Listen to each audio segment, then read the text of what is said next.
আসসালামু আলাইকুম। বিলিস ফার্মিং চ্যানেলের পক্ষ থেকে আজকের ভিডিওতে সবাইকে অভিনন্দন। কেমন আছেন সবাই? আশা করছি সবাই ভালো আছেন। একটা শহর আর একটা গ্রামের মধ্যে পার্থক্য দেখেছেন? শহর দেখতে প্রায় একই রকম, কিন্তু গ্রামের চিত্র ভিন্ন। গ্রামের আর কিছু আপনার কাছে ভালো লাগুক বা না লাগুক, তার বিশুদ্ধ বাতাস আপনার কাছে ভালো লাগতেই হবে। আমার মতো আর কে কে গ্রাম পছন্দ করেন অবশ্যই কমেন্টস এর মাধ্যমে জানাবেন। আপনারা সবাই জানেন যে আমার ছোটখাটো একটা খামার আছে। আপনি যদি একজন খামারি হন, অবশ্যই আপনাকে কিছু কৌশল অবলম্বন করে চলতেই হবে। আমরা সবাই জানি যে হাঁস একটু অতিরিক্ত খায়, সেজন্য আমি চাইছিলাম যে ধান না কিনে নিজেই কিছু ধান চাষ করি। সেজন্য বছরের শুরু থেকে আমি প্রায় প্রস্তুতি নিয়ে নিয়েছিলাম। যেহেতু ধান চাষের জন্য আমার পর্যাপ্ত জায়গা ছিল না, সেজন্য আমি একটা জমিন বন্ধক নিলাম। জমিনের পরিমাণ প্রায় 40 শতকের কাছাকাছি। মোটামুটি আমার আগে থেকে সবকিছু প্রস্তুত ছিল। পরদিন ভোর সকালে ঘুম থেকে উঠলাম, দুজন কাজের লোক রাখা ছিল। সকালে ঘুম থেকে উঠে দেখি যে চারদিকটা ভীষণ কিছু করার নেই, তাই যে লোকগুলো রাখা ছিল তাদেরকে জমিন দেখাই দিতে হবে, অর্থাৎ কোথা থেকে যারা মানে আপনার রোপা নিবে আর কোথা লাগাবে সেই জমিনগুলো দেখাই দিতে হবে। আলহামদুলিল্লাহ, যারা কাজ করতে এসেছে তাদের কাজ দেখে আমি মুগ্ধ।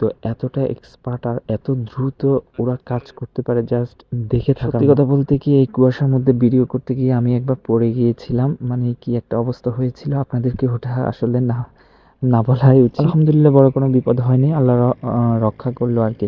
আসলে এখানে এসে আমি একটা জিনিস দেখতে পেলাম যে আপনার এই যে জমিনগুলো, মানে ফসল চাষের জমিনগুলো কিভাবে আপনার ব্রিক ফিল্ডের জন্য আপনার মাটি নিয়ে গিয়ে নষ্ট করে ফেলতেছে। আমার কেন জানি দেখে একটু আফসোস হলো আর কি। কারণ এগুলো সব ফসলের জমি, এভাবে উঁচু নিচু দেখতে খুব একটা ভালো লাগছিল না। এখানে একটা জায়গায় প্রায় 9 থেকে 10 বছর আগে আমি বেশ কিছু গাছ লাগাইছিলাম, তো গাছগুলো বিক্রি করে দিয়েছি। যেহেতু আমার খামার আছে এবং অন্য কাজে আমি টাকাগুলো ইনভেস্ট করতে চাইছি, সুতরাং সেই জন্য গাছগুলো বিক্রি করে দিলাম। খুব অল্প দামে গাছগুলো বিক্রি করে যখন গাছগুলো ওরা নিয়ে যাচ্ছিল, তখন আমার কাছে অনেকটা কষ্ট লাগছিল। নিজে হাতে লাগানো গাছ তো হয়তো মায়ের জিনিস, এই জন্য যাই হোক, যেটা ছেড়ে দিয়েছি তো সেটার জন্য মায়া করে কোনো লাভ নেই। এখন মূল কথা হলো, আমরা যারা খামার করি অবশ্যই আমাদের উচিত এভাবে কিছু জমি নিয়ে নিজেই চাষ করা। কেননা ধান কিনে হাঁসকে খাওয়ানো তেমন একটা পোষানোর কাজ না। জমি বন্ধক নিয়ে হলেও নিজেকে কিছু ধান চাষ করা ভালো। এতে করে হাঁসের পাশাপাশি যদি আপনি গরু পালন করে থাকেন, তবে তার খাবারও মিটে গেল। আপনারা আমার মতো হাঁস পালনের পাশাপাশি গরুও পালন করতে পারেন। আমাদের দেশের আবহাওয়া গরু পালনের জন্য উপযোগী। এদেরকে দেখে নিজের স্মৃতির কথা মনে পড়ে গেল, অর্থাৎ শৈশবে আমরাও হয়তো বা এদের মতো করেই মজা করে আসলে কিছু লাকড়ি নিতে এসেছিল। সময় ওরাও হয়তো বা